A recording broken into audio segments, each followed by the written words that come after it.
ఖమ్మం నగరం గోపాలపురంలో చెలరేగిన వివాదం చివరకు విషాదంగా మారింది.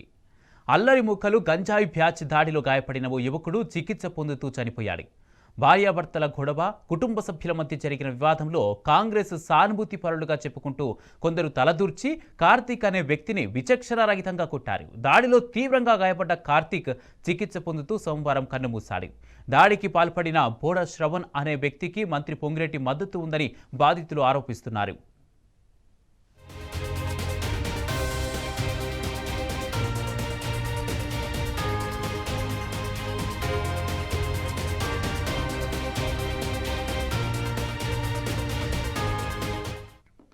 గోపాలపురంలో గత బుధవారం జరిగిన వివాదంలో 11 మందిపై కేసు నమోదైంది.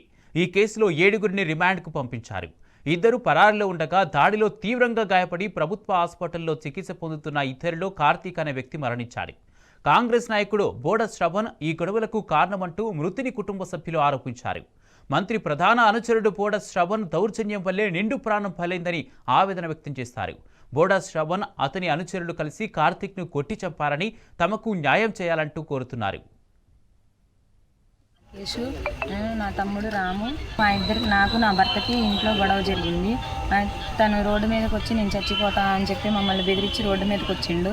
ఇంత లోపల శ్రీనాథ్, కార్తీక్, తేజ వీళ్ళ ముగ్గురు వచ్చి అతన్ని కాపాడదామని చెప్పి రోడ్డు మీద నుంచి తీసుకొని వస్తుంటే బోడా శ్రావణు, అతని అనుచరులు, ఆ షాపు వాళ్ళు అందరు కలిసి అతన్ని అడ్డం తిరిగి కొట్టి రోడ్డు మీద పడేశారు. అతను రక్తపు మడుగులో పడిపోయి ఉన్నాడు మేము వెళ్ళేసరికి. మేము ఇంత లోపల కార్తీక్ ఆపడానికి వస్తే కార్తీక్ను కూడా బాగా కొట్టారు. తలకి 3 కుట్లు పడ్డాయి. ఈరోజు అతను చనిపోయిండు నా తమ్ముడు. దీనికంతటికి కారణం ఆ బోడా శ్రావణు, వాళ్ళ అనుచరులు, ఆ షాపు వాళ్ళు. ఇదంతా పోలీసు వాళ్ళు విచారణ చేసి, లోతుగా విచారణ చేసి నాకు న్యాయం చేయాలి.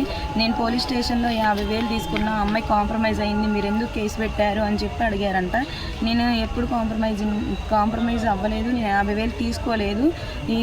ఇదంతా విచారణ చేసి, లోతుగా విచారణ చేసి నా భర్తకి, నాకు ఇప్పుడు చనిపోయిన అబ్బాయికి న్యాయం చేయాలని నేను కోరుతున్నాను.